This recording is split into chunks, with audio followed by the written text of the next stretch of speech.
All of Thomas's construction friends played an important role to Miss Jenny. Alfie loves to have fun while digging, Kelly loves being the wisest, and Byron is very gruff, but he has a heart of gold. And then there's Nelson. Nelson is a very important truck with a very important job. Nelson was a transporter. It was his job to transport machines to and from work. It was very tough work, but Nelson didn't mind. However, with more heavier machines, Nelson felt as if his rivets would fall apart. "Cheer up, buddy," said Jack as he parked next to him. "You are a very strong transporter."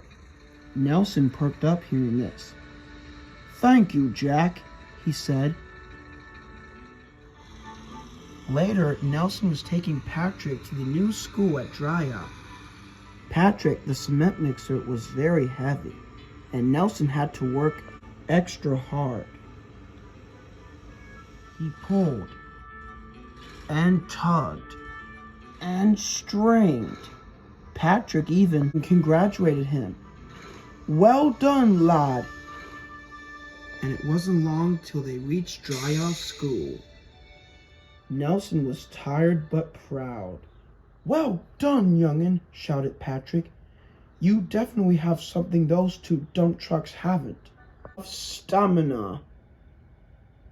Nelson was very surprised.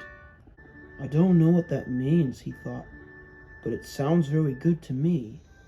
It wasn't long till Patrick had been unloaded, and Nelson was on his way to the yards. Nelson tried to find his way back to the yards, but he was so tired he could barely keep an eye open, so his driver was his eyes. Soon they came to a fork in the road. Nelson's driver looked around. My right or my left? "Oh, my left," yawned Nelson. I think. So left they went.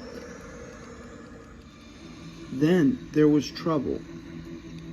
Nelson had drifted himself to sleep, and without warning, began to swerve violently. Whoa!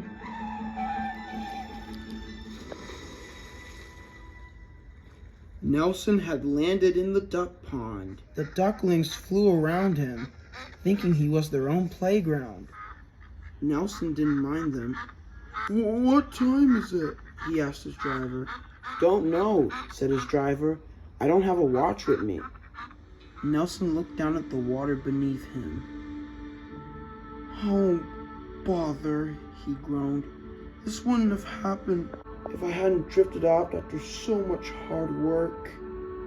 I don't know what has become of me. I could really use some help by now."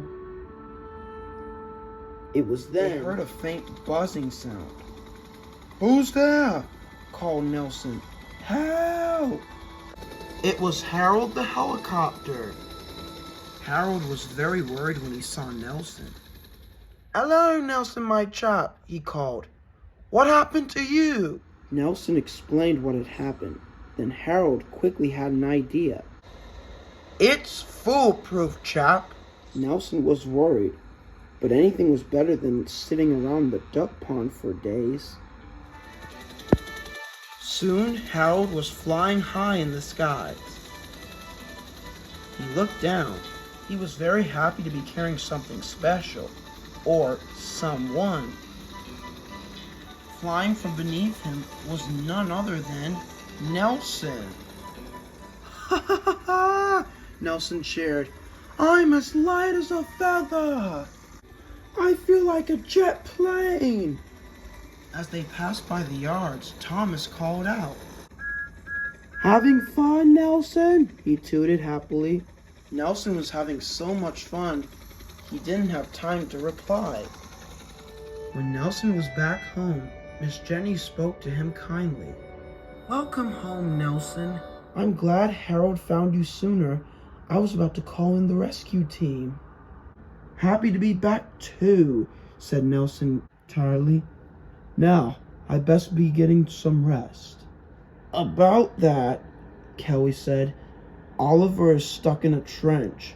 He needs your help. Nelson sighed. Some thanks I get for being a transporter. The other machines murmured in agreement.